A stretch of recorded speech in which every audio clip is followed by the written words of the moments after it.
દિવાળીને હવે માત્ર ગણતરીના દિવસો બાકી છે ત્યારે ફટાકડા સ્ટોલો મોરબીમાં હંગામી ધોરણે એક પણ મંજૂરી ન મળી હોવા છતાં દુકાનો શરૂ થઈ જતા તંત્રની કામગીરી સામે સવાલો ઊભા થયા છે. દિવાળી એટલે રોશનીનો તહેવાર, એનું અનેરું મહત્વ છે. ત્યારે આ રોશનીના પર્વમાં ફટાકડા ફોડવાનું અનેરું મહત્વ છે. તો આ ફટાકડા જે દુકાનોથી વેચાણ કરવામાં આવે તેના માટે નાયબ કલેક્ટરની પરવાના સાથે શરૂ કરવાની હોય છે. તો મોરબીમાં આ હંગામી ફટાકડા પરવાના માટે તંત્ર પાસે 44 અરજીઓ આવેલી છે, પણ એક પણ હંગામી ધોરણે ફટાકડા સ્ટોલને મંજૂરી આપવામાં આવી નથી.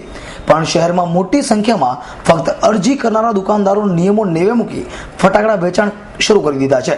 તો કેટલાક વેપારીઓએ ફાયર સેફટીના સાધનો રાખી પણ વેચાણ શરૂ કરી દીધું છે.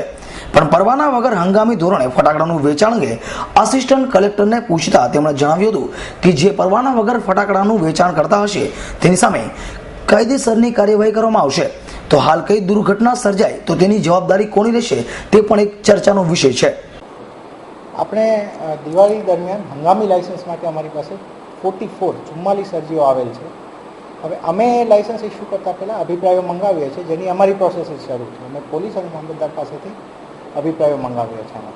એટલે હજી સુધી અમે હંગામી લાયસન્સના આ વર્ષ માટે કોઈ પણ ઇસ્યુ આપેલ નથી લાયસન્સ. એમાંથી હંગામી અને પરમેનન્ટ કયા, પરમેનન્ટ હશે એમની પાસે કાયમી લાયસન્સ હશે, એટલે એ એની માટે એલિજિબલ છે.